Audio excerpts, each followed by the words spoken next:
Acompáñeme al libro de Primera de Tesalonicenses, capítulo 5, versículos del 16 al 18. Primer epístola de Tesalonicenses, capítulo 5, versículos 16 al 18.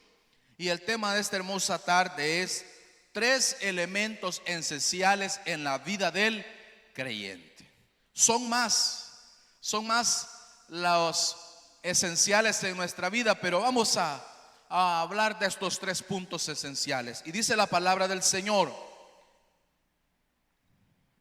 estad siempre gozosos, orando sin cesar, dad gracias en todo, porque esta es la voluntad de Dios para que vosotros en Cristo Jesús. Puede tomar su asiento.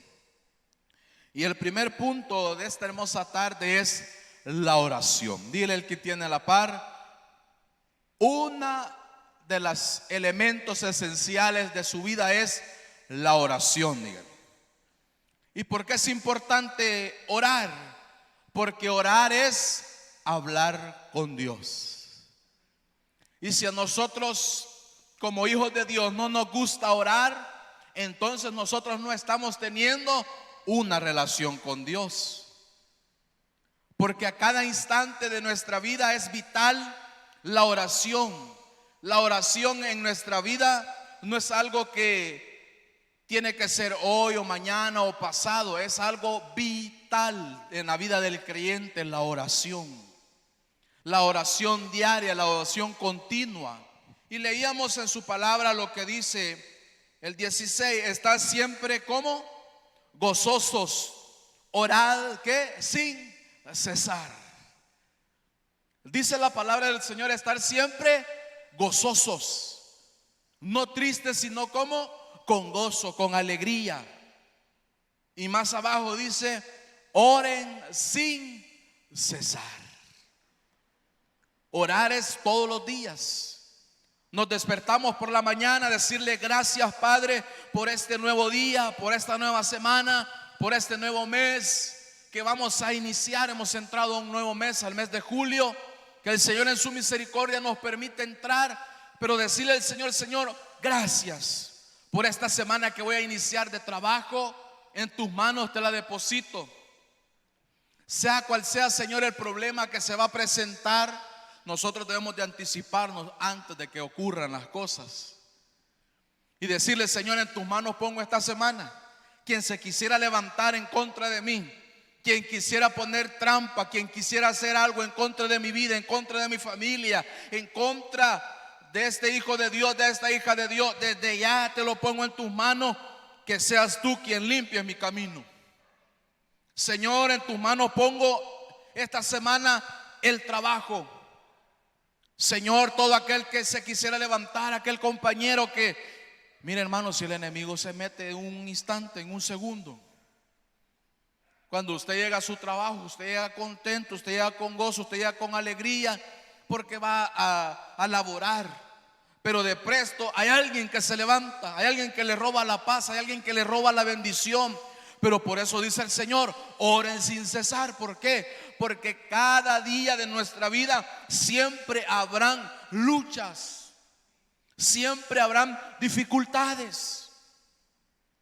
Uno debe de ponerse en las manos de Dios. Uno sale de su casa y va para el trabajo, o usted va para el súper, va para el mercado, vaya para donde vaya. Usted tiene que ponerse en las manos del Señor para que Dios lo guarde, para que Dios lo cubra, para que nada le falte, nada le pase. Yo cuando voy a salir de la casa, yo casi toda la semana ando en moto. Yo le digo al Señor: Padre, ponga ángeles alrededor de mi vida. Y a veces he estado así a punto de que algún carro me pegue, o a veces en la imprudencia ellos solo se meten o solo se detienen a lo improvisado. Y he estado así de ir a pegar al retrovisor del vehículo. Pero ha sido la mano de Dios, ha sido la misericordia de Dios. Pero yo no digo: es que porque yo puedo manejar, es porque yo puedo hacer esto. No, es la mano de Dios quien dice misericordia. Es la mano de Dios quien dice no, no es tu tiempo, no es tu momento. Por eso es necesario, mis hermanos, orar a cada instante y a cada momento de nuestra vida. Y mire lo que dice el libro de Mateo.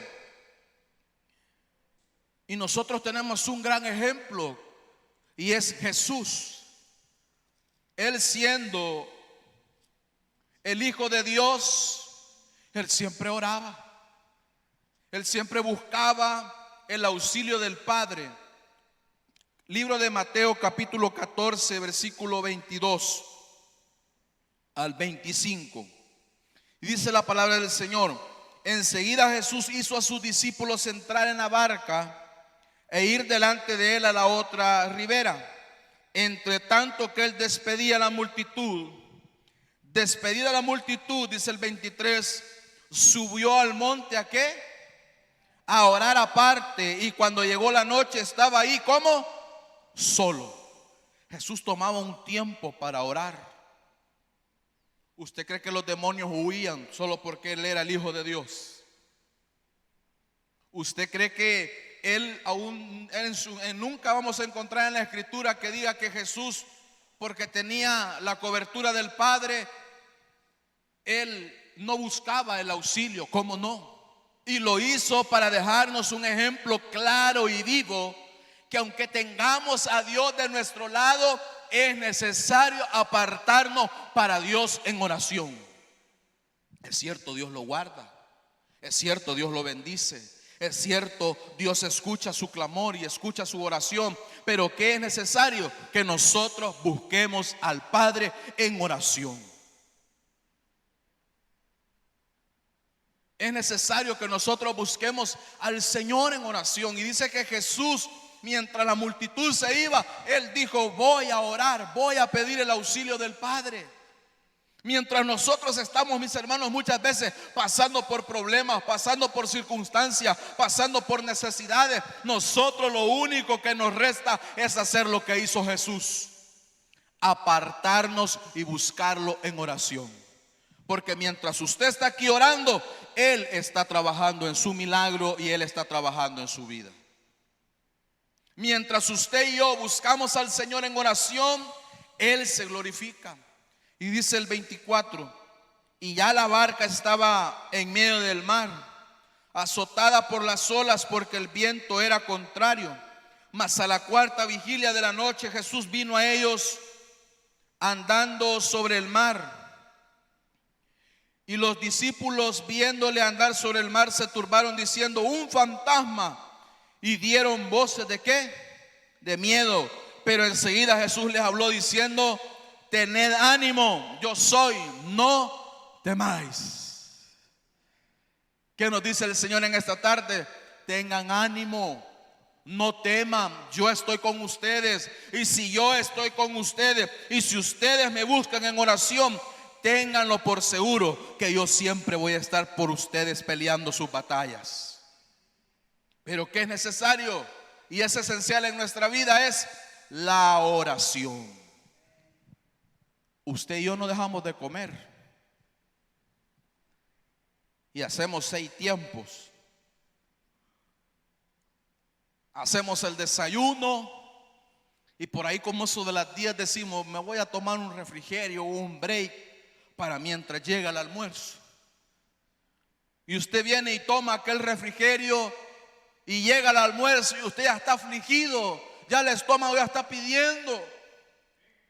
Y eso como de las 3 de la tarde o a las 2 de la tarde, usted ya anda buscando el café con pan. Y ya ve que ya son las 6 y dice: ay, Señor, ayúdame, voy a ir al culto, pero ya siento hambre.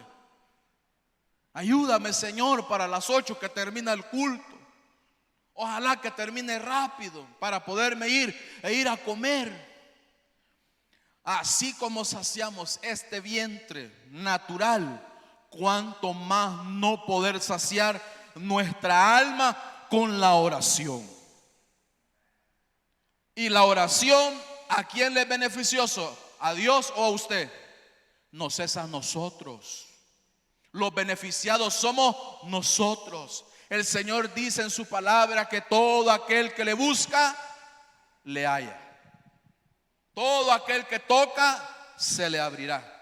Y todo lo que pidieres al Padre en su nombre, lo vas a recibir. ¿Pero cómo? Con la oración. Y estas son las cosas que muchas veces como creyentes perdemos en el camino, que es el orar, la oración. Que cuando nosotros nos alejamos de este elemento esencial en nuestra vida, es cuando vienen los problemas, es cuando vienen las necesidades, es cuando las cosas no nos están saliendo bien y decimos, ¿y por qué yo hago esto? ¿Y por qué yo hago lo otro? ¿Y por qué yo, en vez de que vaya bien, voy mal? En vez de ir para adelante, voy para atrás. ¿Y sabe por qué es? Porque hemos dejado de pedirle a Dios la guía a través de la oración. Aquí no se trata, mis hermanos, de porque nosotros las podamos. Aquí no se trata porque nosotros somos buenos. Aquí es la misericordia de Dios que aún nos bendice. Porque hay cosas que nosotros no se las pedimos, pero como Él ya las conoce, en su misericordia dice, este y esta necesitan, voy a darle este milagro. Pero podemos entender y reconocer, mis hermanos, que sin la oración nuestra vida no puede avanzar. Y hay unos ciertos puntos a través de la oración. La oración nos ayuda a desarrollar una relación con Dios. La oración nos ayuda a obtener una comprensión de la naturaleza del amor de Dios. ¿Por qué? Porque cuando usted se siente solo y usted viene y ora, usted siente que hay alguien a su alrededor. Usted siente que hay alguien que lo está abrazando. Cuando usted viene y ora, usted siente que hay alguien que lo está sosteniendo. Que cuando usted ora y no tiene fuerza, hay alguien que lo está levantando. Que hay alguien que cuando usted dijo, yo ya no puedo, el Señor dice, sí puedes. La oración nos ayuda a encontrar una guía en nuestra vida. La oración nos da fortaleza para evitar la tentación. La oración alinea la voluntad de Dios. La oración y el ayuno frecuente pueden ayudarte a aceptar la voluntad de Dios. Y esto es algo muy importante. Aceptar la voluntad de Dios. Aceptar la voluntad de Dios. La oración puede obrar ¿qué? Milagros. La oración invita al Espíritu Santo de Dios a nuestra vida. La oración nos ayuda a ser más como Jesús.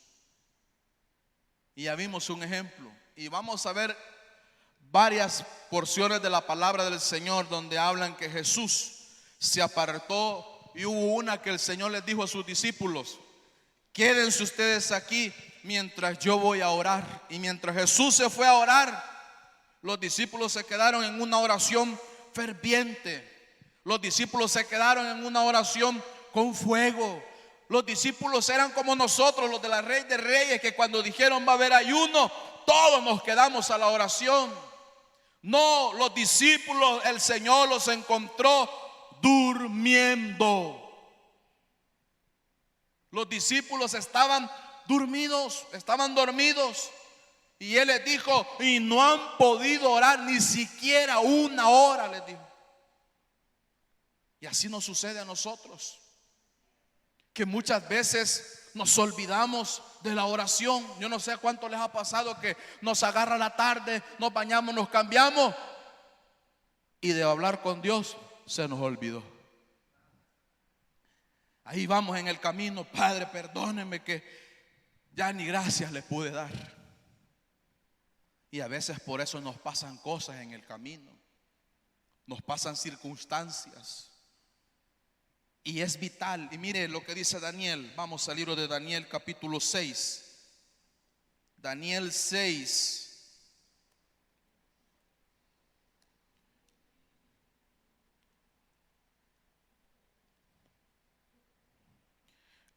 Seis, 8.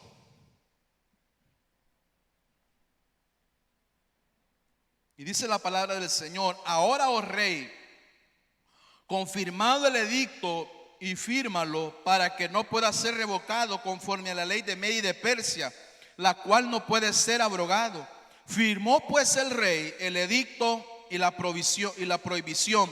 Cuando Daniel supo que el edicto había sido firmado, entró en su casa y abiertas las ventanas de su recámara que daban hacia Jerusalén, se arrodillaba 3 veces al día y oraba y daba gracias delante de su Dios como lo solía hacer antes. Entonces se juntaron aquellos hombres y hallaron a Daniel como orando y rogando en presencia de su Dios. ¿Cómo estaba Daniel? Orando. Se había levantado, estos hombres se habían levantado, habían hecho que el rey firmara un decreto porque Daniel no se arrodillaba, Daniel no tenía reverencia ante aquellos reyes, pero él sabía que tenía un Dios verdadero y un Dios real. Y él, cuando escuchó este edicto, lo primero que hizo no fue quejarse con Dios, preguntarle a Dios. Lo que él hizo fue irse a su recámara, irse a su casa, y lo primero que hizo fue comenzar a orar, comenzar a pedirle al Señor. Y dice que él oraba 3 veces al día. Yo le pregunto a usted y respóndase usted, cada uno de nosotros, ¿cuántas veces en el día oramos? ¿Cuántas veces en el día oramos? ¿Cuántas veces hablamos con Dios? ¿Y cuántas veces nosotros pasamos horas y horas hablando con una persona y no nos aburrimos, no nos da sueño, no nos aburre? ¿Por qué, mis hermanos? Porque el espíritu desea más, pero nuestra carne quiere deleitarse. Pero puede más el Dios que está con nosotros.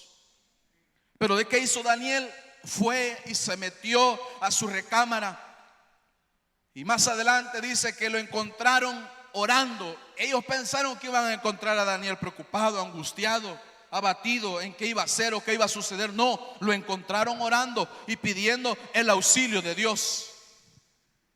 Y dice más adelante que fue metido ¿dónde? Al foso de los leones. Pero como Daniel ya había orado y Daniel ya había pedido al Dios Todopoderoso, cuando Daniel entró a ese foso de los leones, él ya había enviado sus ángeles para pelear.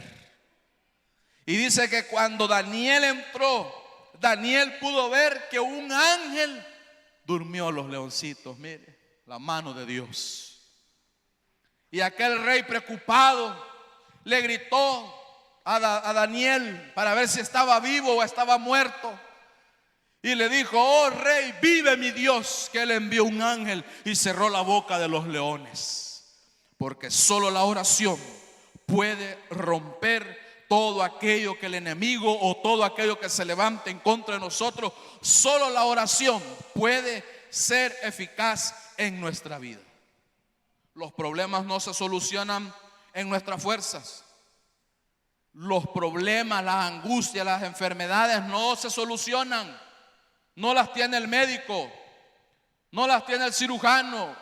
La respuesta la tiene el Rey de Reyes y Señor de Señores, que mientras usted y yo oremos, Él se encarga y Él se glorifica. Dice la palabra del Señor. Vamos a Mateo capítulo 4, versículo 4. El tiempo es el peor enemigo, que él corre rápido. Mateo capítulo 4. Y el segundo punto es esencial en nuestra vida: la palabra de Dios. Dígale al que tiene a su lado: es importante que tengamos en nuestra vida la palabra de Dios. Dígale. Y dice Mateo capítulo 4, versículo 4. Él respondió y dijo: escrito está, no solo de pan vivirá el hombre, sino de toda palabra que sale de la boca de Dios. Hay muchos que dicen: yo no necesito de Dios, yo puedo solo, yo puedo sola, yo no necesito buscar de una iglesia, yo no necesito estar en un lugar para que Dios me pueda escuchar. Si Dios escucha nuestra oración. Pero dice la palabra, lo que acabamos de leer, y no solo de pan vivirá el hombre, sino de toda palabra que sale de la boca del eterno Dios. Mis hermanos, nosotros no solo vamos a vivir de nuestro trabajo, nosotros no solo podemos vivir de nuestra familia, necesitamos también vivir de la palabra de Dios, porque es la que alimenta este cuerpo espiritual. La palabra de Dios es la que lo guía a usted y a mí. Vino la tentación y vino Satanás y le dijo: convierte esas piedras en pan. Y vino el Señor y le dijo: y no solo de pan vivirá el hombre, sino de toda palabra que sale de la boca de Jehová. ¿Por qué, mis hermanos? Porque esta palabra es refrigerio fresco a nuestra vida. Esta palabra, cuando usted se siente desanimado, pero cuando usted abre la palabra de Dios, el Señor va a dar una palabra a su vida y lo va a confortar, lo va a alimentar, lo va a guiar. Y usted va a decir: Señor, gracias, porque tu palabra me ha dado una esperanza más. Tu palabra ha venido a mi vida y ha confortado mi mente, mi corazón y mi ser. Que yo pensaba que me había quedado solo. Yo pensaba, mis hermanos, aquí hay infinidad de promesas.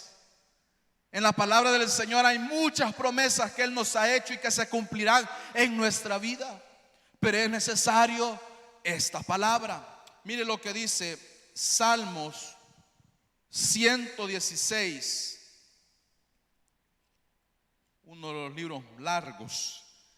Libro de los Salmos 119.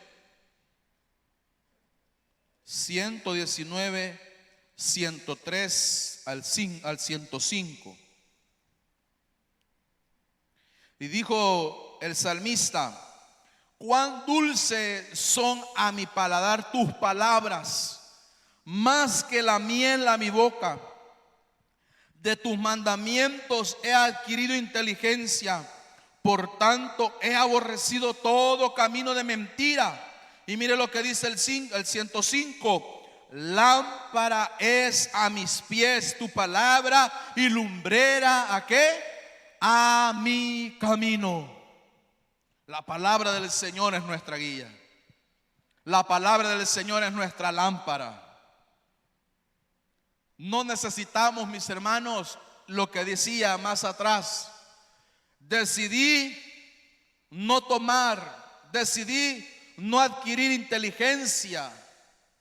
¿Por qué, mis hermanos? Porque hay muchos sabios, hay muchos que se creen que no necesitan de la palabra de Dios, o que ya lo saben todo, ya lo conocen todo y no necesitan escuchar palabra de Dios. Y he conocido personas así que dicen: no, si yo ya lo sé todo, yo ya lo conozco todo. Y si lo sabe todo y lo conoce todo, ¿por qué no hace conforme lo que está diciendo la palabra de Dios? ¿Qué quiere decir? Que entonces nos convertimos en solo oidores, mas no hacedores de la palabra de Dios. Por eso es importante, mis hermanos, aprender y escudriñar las sagradas escrituras. Por eso es importante, mis hermanos, que la palabra de Dios sea el consejo a nuestra vida. Si a usted no le aconsejan con la palabra de Dios, eso no es un buen consejo. Siempre que uno va a dar un consejo, tiene que ir la palabra de Dios en ese consejo y decirle: mira, la palabra de Dios dice que esto y esto y esto no le agrada al Señor. Dice que todo te es lícito, pero no todo te conviene. Pareciera que sea bueno o no es pecado lo que vas a hacer, pero para el Señor dice en su palabra que lo que vas a hacer o lo que has pensado hacer y aún no lo has hecho, pensalo, porque la palabra de Dios dice que lo que vas a hacer no te conviene, porque al final te van a venir consecuencias a tu vida. Ese es un buen consejo. Mal consejo aquel que le dice: no, hombre, hacelo, si eso no es malo delante de los ojos de Dios. No, hombre, hacelo, si solo una vez lo vas a hacer. Y por eso hay personas, mis hermanos, que buscan ese tipo de consejos y dicen: no, mejor voy a ir con aquel, porque si le pregunto a este me va a meter la Biblia y ya eso no me gusta a mí. Mejor voy a ir a donde fulano, donde fulana, ese sí me va a dar un buen consejo, dice. Después viene llorando, pidiéndole misericordia a Dios pidiéndole ayuda cuando dejó de escuchar la palabra de Dios.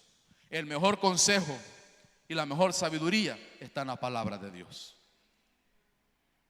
Si nos queremos que nuestra vida nos vaya bien, aquí está la guía. Aquí está la guía. Dios ha permitido hombres y mujeres para que expongan esta palabra, para que la prediquen, para que nosotros nos recordemos una vez más, pero no esperar que alguien más nos recuerde lo bueno y lo malo que le agrada a Dios, sino que usted y yo cada día debemos de estudiar esta palabra, porque ella nos traerá conocimiento. Y el último y tercer punto es congregarnos. Dígale al que tiene la par, el último punto es congregarnos, dígale. Hebreos 10:25. Todos conocemos esta cita. Hebreos 10:25.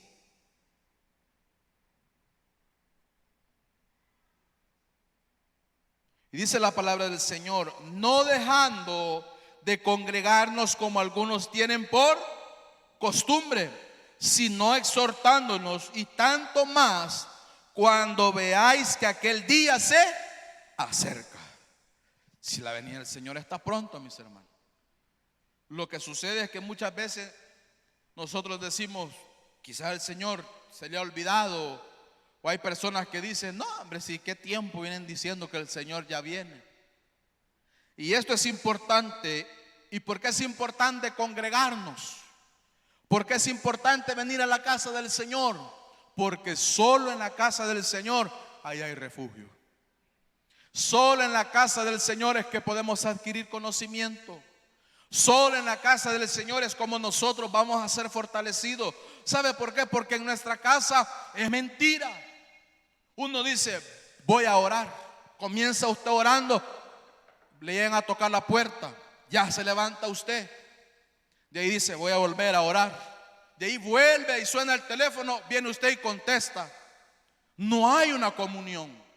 No hay, mis hermanos, un tiempo, un momento en el cual usted muchas veces se puede apartar para Dios. Pero también depende de nosotros. Porque si usted dice, yo no voy a contestar ninguna llamada que me estén llamando, yo voy a meterme con Dios.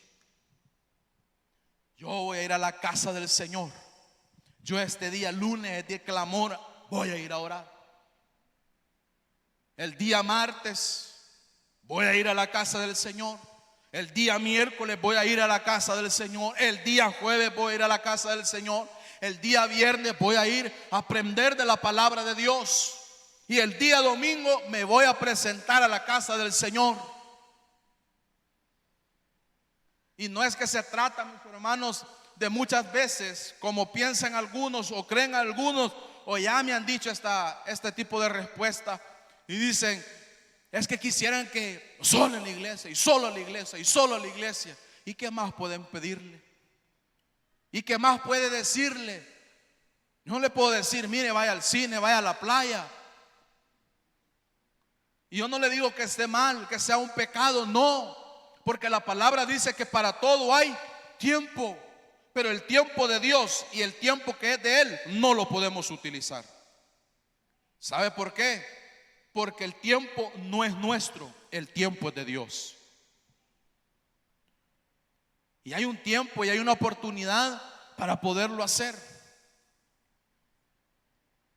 Hay muchos que dicen, suficiente con ir una vez a la semana. Usted no come una vez.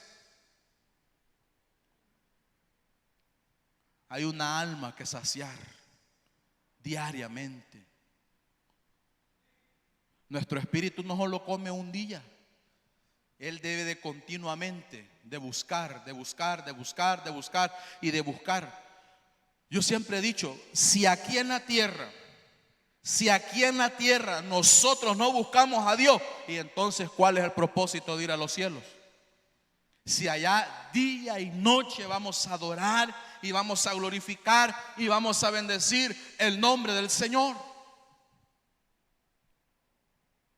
Y dice como una exhortación y no dejándose de congregar como algunos lo tienen por costumbre. Nos toque o no nos toque un servicio a Dios, yo voy a ir a la casa de Dios. Me toque o no me toque un privilegio, yo voy a ir a la casa del Señor. Porque a mí no me trae un privilegio a la casa del Señor. A mí me trae el amor y la misericordia del Padre venir a su casa. Yo no puedo tal vez, un ejemplo, servir en ningún ministerio, pero eso no quiere decir que yo voy a dejar de venir a la casa del Señor. Eso no quiere decir que usted y yo no vamos a buscar adorarle, porque cuando usted y yo venimos a la casa del Señor, venimos a este lugar para adorar y bendecir al que vive y que reina por los siglos de los siglos. A este lugar, cuando se inicia el culto, viene el ministerio de alabanza, inician cantando. Usted no ve al que está aquí al frente, usted tiene que tomar una posición de adoración delante de Dios. Porque la adoración no es para el que está aquí adelante, la adoración es para el que está en los cielos. Pero por eso es necesario congregarnos. Por eso es necesario, mis hermanos, buscar del Señor. Por eso es necesario lo que dijo el libro de los Salmos 122:1. Y dice el libro de los Salmos 122:1: yo me alegré con los que me decían, a la casa de Jehová iremos. ¿Cuántos se alegran de venir a la casa del Señor? Yo no sé si a usted le produce gozo o le produce una desesperación poder decir: este día hay culto, yo me voy para la casa del Señor. Y entra en usted y dice: vaya, apurémonos porque tenemos que ir a la casa del Señor. No podemos llegar tarde, no podemos faltar porque este es día del Señor. Y créame, mis hermanos, y se lo digo como testimonio hasta el día de ahora, que Dios no se queda con nada. Dios no se queda con nada. El tiempo que usted le dedica a Él, Dios no se queda con nada. Dios no se queda con nada. Y es un Dios tan bello y tan real. Y es que tenemos un Dios, mis hermanos, que en su misericordia Él nos ha amado tanto y nos ha dado tanto y nos sigue dando tanto, que nosotros no podemos perder estos tres elementos, que es la oración, la palabra y el de congregarnos. Porque cuando usted viene a la casa del Señor, usted viene a tomar nuevas fuerzas. Usted cuando viene, usted viene preocupado, viene triste, viene angustiado, no haya qué hacer. Pero cuando usted entra por aquella primera puerta, sus cargas son quitadas, sus problemas son quitados. Cuando usted entra, dobla sus rodillas, comienza a hablar con Dios, entra en el momento de la alabanza, oye la palabra. Créame que usted no se va a ir como usted venía, usted se va a ir cambiado y transformado por el poder de Dios. Pero ¿qué nos queda a nosotros? Meternos en los ríos de Dios, meternos en su presencia. Terminamos con el libro de los Salmos, capítulo 84, versículo 1 en adelante. Y dice la palabra del Señor: cuán amables son tus moradas, oh Jehová de los ejércitos. Anhela mi alma y aún ardientemente desea los atrios de Jehová. Mi corazón y mi carne cantan al Dios vivo. Aún el gorrión halla casa y la golondrina nido para sí, donde pongan sus polluelos cerca de sus altares, oh Jehová de los ejércitos, Rey mío y Dios mío. Bienaventurados los que habitan en tu casa perpetuamente, ¿qué? Te alabarán. Bienaventurado el hombre que tiene en ti sus fuerzas, en cuyo corazón están tus caminos. Atravesando el valle de lágrimas los cambiarán en, ¿qué dice? En fuente. Cuando la lluvia llene los estanques, irán de poder en poder. Verán a Dios en Sión. Jehová Dios de los ejércitos, oye mi oración. Escucha, oh Dios de Jacob. Mira, oh Dios, escudo nuestro, y pon los ojos en el rostro de tu ungido. Porque mejor es un día en tus atrios que 1000 fuera de ellos. Escogería antes estar a la puerta de la casa de mi Dios que habitar en las moradas de maldad. Porque sol y escudo Jehová Dios, gracia y gloria dará Jehová. no quitará el bien a los que andan en integridad. Jehová de los ejércitos, dichoso el hombre que en ti confía. Pero esto que acabamos de leer solo se encuentra congregándonos. La paz no se encuentra allá afuera. Esa es una paz pasajera, pero la paz que Cristo ofrece permanece para siempre. El venir a la casa del Señor es un refugio. El venir a la casa del Señor, yo no sé a usted, pero tal vez cuando usted se ha sentido desfallecer, desmayar, pero cuando usted viene con un corazón dispuesto, con un corazón agradecido delante de Dios, y usted se postra y comienza a hablar, a tener esa intimidad con Dios, y usted comienza a quebrantarse, viene el Espíritu Santo de Dios y le conforta, le anima. Y oiga lo que dice: iba atravesando el valle de lágrimas, pero se convirtieron en fuentes de gozo y de alegría. Usted quizás vino triste, usted quizás vino preocupado, quizás usted vino mal este día, pero créame que en esta tarde yo creo en el poder de su palabra, que usted no se va a ir como usted venía. Y que esta semana usted quizás ya estaba pensando que qué va a ocurrir, o qué va a pasar, o qué va a acontecer, qué me va a suceder, qué me va a venir. No piense en el mañana, solo piense en lo que Dios va a hacer en su vida. Solo creamos lo que Dios va a hacer en nuestra vida, pero debemos de por lo menos tratar la manera de cumplir estos tres elementos. Son mucho más elementos que en la vida del creyente debemos de cumplir, pero estos tres son la oración, la palabra y el congregarnos. Y estos tres nos harán más que vencedores en Cristo Jesús. Vamos a orar, nos vamos a fortalecer en la palabra.